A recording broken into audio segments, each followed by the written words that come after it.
వివేకము కలిగిన జనులు అని లోకం మన గురించి సాక్ష్యం ఇవ్వాలంట. కానీ ఈ రోజున అలాంటి సాక్ష్యం ఇవ్వటంలో లోకం ఎలాంటి సాక్ష్యం ఇస్తుందో తెలుసు. అసలు మనం చూసి ఏమంటుంది? మనల్ని బట్టే కదండి అలాంటి మాటలు. సొసైటీలో అలా మాటలు వచ్చినాయి అంటే ఎవరిని బట్టి? మన ప్రవర్తన బట్టే. ఎలాంటి మాటలు వస్తాయి తెలుసా? మన గురించి ఏమన్నా తెలుసా? ఈ యేసుక్రీస్తు ప్రభు వారు మా కులపు దేవుడు కాదు, యేసుక్రీస్తు ప్రభు వారు తక్కువ కులానికి దేవుడు, యేసుక్రీస్తు ప్రభు వారు ఇంకెవరంట మా దేశపు దేవుడు కాదు అని ఎందుకు అంటున్నారు? అలా అనటానికి వాళ్ళ నోటికి అవకాశం ఇస్తుంది ఎవరు అంటే గనక మన ప్రవర్తనే.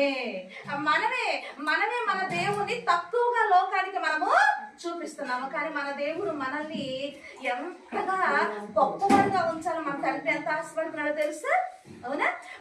మన గొప్పవాడిగా మనం నిలబెట్టాలంటే ముందు దేవుడు మన దగ్గరకు వచ్చి ఈ రోజున మమ్మల్ని పంపించి తన సేవకులు పంపించి దేవుడు మీకు ఏం బోధిస్తాడు తెలుసా?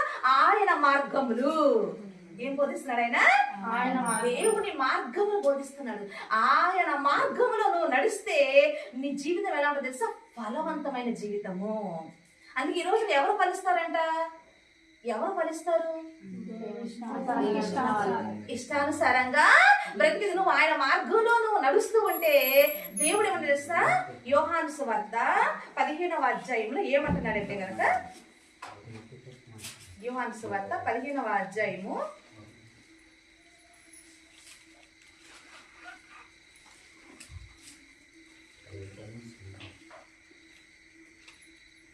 ఒకసారి 4వ వచనం చదువుదాము. యోహాను సువార్త 15వ అధ్యాయం 4వ వచనం చదివితే కనుక, నా యందు నిలిచియుండుడి, మీ యందు నేనును నిలిచియుందును. తీగె ద్రాక్షావల్లిలో నిలిచి ఉంటేనే కానీ